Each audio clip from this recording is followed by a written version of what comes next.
بلوچستانو پر پاکستاني پوځیانو قیامت جوړ کړی. نن بیا 10 پوځیان تخته کړي. بلخو امریکا پر عاصم منیر بندیز لګوي. جزئیات هم دلته وګورئ او چینل هم سبسکرایب کړئ. په کلات کې د بلوچ جنگیالیو کمین 10 پاکستاني عسکر وژلي او 6 نور بیا ټپیان کړي دي.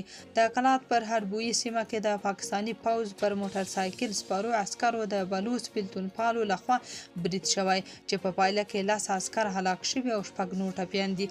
رسنیو ته ځایي سرچینې وویل چې بلوچ جنگیالیو د پوځ پر کاروان کمین وواهه چې له لومړي ګزار سره 10 عسکر ځای پر ځای هلاک شول.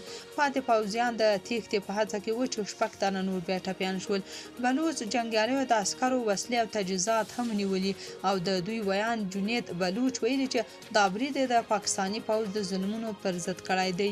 دوی ویلي موږ د خپل ولس د دفاع لپاره تل چمتو یو چې د پاکستاني ملیشو له ظلمونو خلاص کړو او د دښمن هر ډول یرغل ته به په سخت غبرګون ځواب ورکړو. پاکستاني ملیشو له برید وروسته د خپلو مړو او ټپیانو د انتقال هڅه پیل کړه خو د ځایي سرچینو په وینا عسکر مجبور شول چې د خپلو وژل شوو ملګرو جسدونه پرېږدي او له سیمې وتښتي. بلخوا د امریکا د جمهوریت غوښتونکو او ډیموکراټ ګوندونو دوه استازو جو ویلسن او جیمي پینټا د پاکستان د پوځ پر لوی درسیز عاصم منیر د بندیزونو لګولو لایحه کانګرس ته وړاندې کړې ده. کانګرس ته په وړاندیز شوې لایحه کې پر جنرال عاصم منیر د پاکستان د پخواني لومړي وزیر عمران خان د بندي کولو په ګډون د سیاسي مخالفینو د ځپلو تور پورې شوی دی.